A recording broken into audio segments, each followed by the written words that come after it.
Brain health and having poor brain health makes you not cope with what's going on. If you have depression and anxiety and things at baseline because your brain health is not healthy, then it just triggers even more with every other stress that you get. My name is Christopher Hughes. I am an anesthesiologist and intensivist at Vanderbilt University Medical Center in Nashville, Tennessee, and a brain health researcher looking for ways to make you feel better, brain work better, to live the life that you want to live.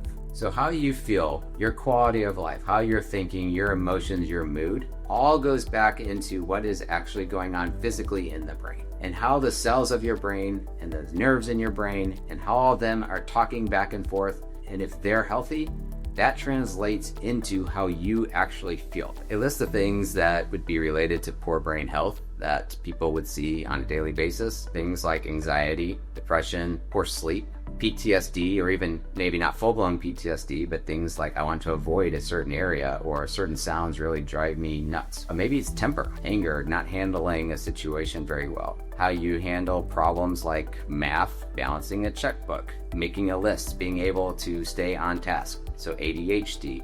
Mindeo makes me excited as a physician and as a researcher because it gets to the rationale of why we are having these symptoms. There's so many interplay of inflammation in the brain and how that translates to things like anxiety and depression and mood and cognition and how you're thinking. All of those interplay together. And we need to be able to target the actual mechanisms and not just cover up with symptoms with medications or with other things.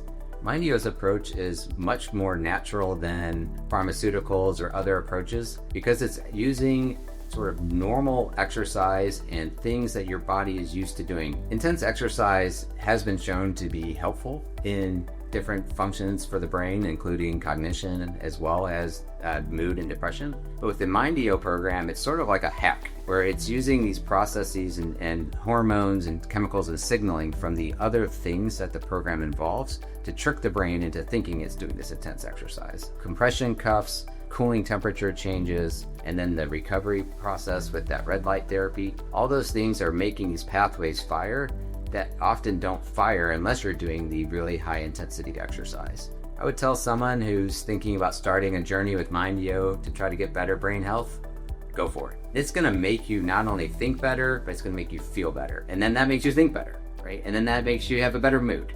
So I think that combination of the science behind it and it being approachable and something that you can do and be invested in and see progress, I think all those things make it where this Mindeo program is really special in this space.